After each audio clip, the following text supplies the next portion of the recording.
Study France के अंदर जो कैंपस फ्रांस का पर्सनल इंटरव्यू है वो सबसे इम्पॉर्टेंट फैक्टर है और most of the time student इसी वहम में रहता है कि पता नहीं उसका इंटरव्यू होना है कि नहीं होना।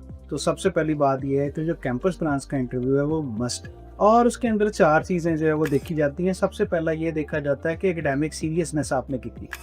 दूसरी चीज़ ये देखी जाती है कि आपका स्टडी प्लान क्या है। तीसरी चीज़ ये देखी जाती है कि आपकी जो फाइनेंशियल अंडरस्टैंडिंग है इस पूरे प्रोग्राम की वो कैसी है, आपने किसी चीज़ को किसी फैक्टर को कैलकुलेट करना मिस तो नहीं कर दिया। और जो चौथी चीज़ देखी जाती है वो ये देखी जाती है कि क्या आप जेन्युइनली स्टूडेंट भी हैं या आप किसी और काम के लिए वहाँ जा रहे हैं। इसको वो अच्छे तरीके से असेस करते हैं। जो इंटरव्यूअर होता है, जो आपका इंटरव्यू कर रहा होता है, उसकी ये जिम्मेदारी होती है कि फ्रेंच कॉन्सुलेट को वो ये रिपोर्ट दे कि उसकी आपके बारे में क्या असेस। तो इस लिहाज से ये उनकी जिम्मेदारी है और उन्होंने अपनी जिम्मेदारी को हर तरीके से जो है ना पूरा करना होता है और वो उसे भरपूर तरीके से पूरा कर। जितना वो आपका अच्छा इंटरव्यू करेंगे उतना ही आपका वीजा लगने का चांस ज्यादा है। अच्छा, अब हम बात करते हैं कि जो इंटरव्यू है ये है क्या। जैसे मैंने बताया कि ये इंटरव्यूअर जो होता है उसने आपके बारे में एक रिपोर्ट देनी होती है। पाकिस्तानी स्टूडेंट्स जो है उनको ये वहम रहता है कि अल्लाह जाने उनका इंटरव्यू होना है कि नहीं होना। हाँ, बास कंट्रीज के लिए मशहूर है कि उनका इंटरव्यू होगा या नहीं होगा, लेकिन इसका इंटरव्यू जो है वो मस्ट है। दूसरी चीज ये है कि इंटरव्यू का ड्यूरेशन क्या है। तो इंटरव्यू जो है वो आम तौर पे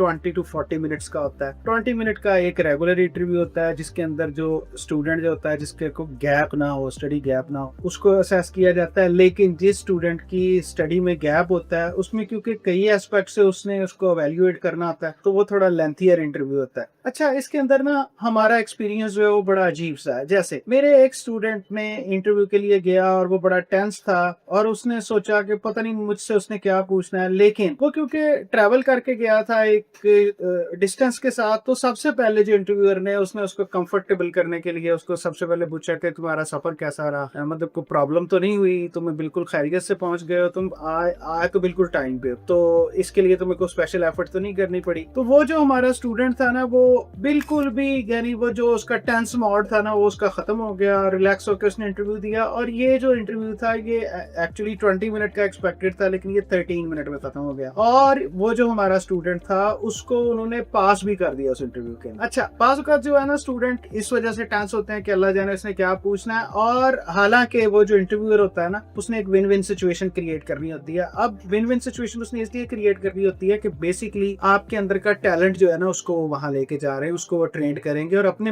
लिए इस्तेमाल करेंगे। अब हमारे जो लोग हैं वो पहले से ही टेंस हो जाते हैं कि पता नहीं कितना मुश्किल होगा और वो अपने इंटरव्यू को खुद इस तरह से खराब कर ले। एक और चीज भी जो हुई वो ये हुई कि इसी स्टूडेंट का जो है जो इंटरव्यू लाइव हुआ या वहां जाके फिजिकली इसको अपीयर होना पड़ा, और इसी बैच के अंदर एक और स्टूडेंट था जो इतने की डिस्टेंस से जा रहा था और उसके लिए उन्होंने कहा कि नहीं, हम आपका जो है ना ऑनलाइन इंटरव्यू करेंगे। अब जिस वक्त आप इंटरव्यू के लिए जाते हैं तो आपको कुछ डॉक्यूमेंट्स जो है ना वो लेके जाने हैं। जैसे आपको अपना जो एप्लीकेशन फॉर्म है वो लेके जाना है, अपना रेफरेंस नंबर लेके जाना है, आपको अपना पासपोर्ट लेके जाना है, आपको अपने क्रेडेंशियल्स लेके जाने हैं, एकेडमिक क्रेडेंशियल, आपको अपना एसओपी लेके जाना है। तो ये सारी चीजें, और अगर आपका ऑनलाइन इंटरव्यू है तो ये चीजें आपकी रेंज में जरूर होनी चाहिए, लेकिन इसके लिए आपको वो हैसल तो नहीं करनी पड़ेगी जो आपको दूसरे केस में करनी पड़ी जब आपने ट्रैवल करना। तो ये आपके लिए ना, यानी कि कुछ भी हो सकता है इसमें, आपने कोई भी फिक्स फार्मूला नहीं है कि आपका 20 मिनट का इंटरव्यू होना है, हर चीज चेक होनी है उसने।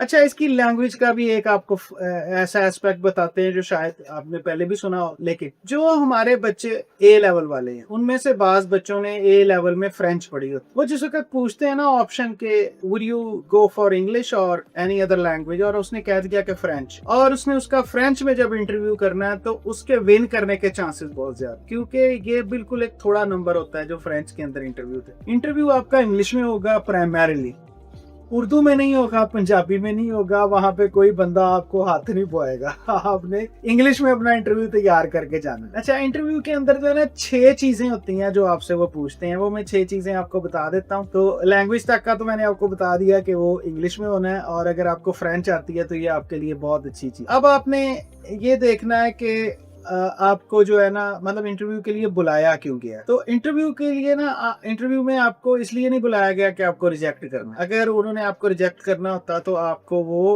अप्रूव ही ना करते इंटरव्यू के लिए। तो उनका मकसद ये होता है कि आपके अंदर का ना जो जेन्युइन कैंडिडेट है उसको वो सही तरीके से जो है असेस कर सके। इसके अंदर उन्होंने ये देखना है कि एकेडमिक आपका एसओपी, आपके इंटरव्यू के आंसर्स, आपके कैरियर गोल्स और आपकी जो यूनिवर्सिटी की चॉइस है वो आपने बिल्कुल सही तरीके से की है। आमतौर पे जो इंटरव्यू के अंदर क्वेश्चन पूछे जाते हैं, सबसे पहला और क्रिटिकल क्वेश्चन जो होता है वो ये होता है इंट्रोड्यूस योरसेल्फ। अपने आप को इंट्रोड्यूस कराना है। इसके लिए मैं आपको साथ साथ इसका जो है ना सोल्यूशन भी बताता है। आपने अपने आप को मॉक 1-1.5 मिनट का एक इंट्रोडक्शन का जो है ना वो जरूर तैयारी करें, रिकॉर्ड कर लें, जैसे मर्जी करें, वीडियो बना लें अपनी। दूसरी चीज उन्होंने पूछनी है कि आपका बैकग्राउंड क्या है, यानी आप एक बिजनेस फैमिली से हैं, आपके फादर मदर जो है वो वर्किंग कपल हैं, या आपके फादर जो है वो काम करते हैं, मदर जो है वो हाउस वाइफ है। तो बेसिकली इसने आपका बैकग्राउंड लाजमी पूछा। फिर उन्होंने ये जरूर पूछना है कि आपकी हॉबीज क्या है। अब आपने हॉबीज में बता दिया कि ये बुक रीडिंग मेरी हॉबी है, और उसने आपसे अगला सवाल पूछ लिया कि लास्ट बुक कौन सी पढ़ी, आपकी जाने बुला, ठीक है ना। तो ये नहीं करना, वहां पे आपने अपने रोब नहीं डालना। अगर आप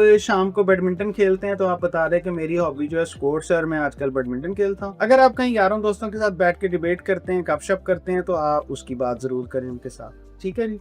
तो ये सारी चीजें जो हैं ये आपने बिल्कुल उनको क्लियर बतानी है। उसके बाद उसने आपसे पूछना है कि फ्रांस क्यों, और जो है आपने फ्रांस के अंदर से, मतलब ये जर्मनी या आपने यूके या आपने यूएसए क्यों नहीं लिया। फिर उसने आपसे ये पूछना है कि आप फ्रांस के बारे में जानते क्या, जिसके कल्चर के बारे में क्या जानते हैं, आप इसमें मर्ज कैसे करेंगे। फिर आपके कोर्स के बारे में क्वेश्चन होगा कि आपने ये कोर्स क्यों लिया, ये यूनिवर्सिटी क्यों ली, और इस तरह की सारी चीज, यानी आपका कोर्स रिलेटेड और आपका यूनिवर्सिटी रिलेटेड जो है प्रोग्राम रिलेटेड। फिर आपके फ्यूचर प्लान के बारे में पूछा जाएगा कि आपके फ्यूचर प्लान क्या हैं, आप इनको कैसे करेंगे, इसके लिए आपने क्या क्या सोचा हुआ है, ठीक है जी। एक उन्होंने आपसे ये भी पूछना है कि ये जो स्टडी है कि आपके फ्यूचर प्लान को अचीव करने में आपकी हेल्प करे।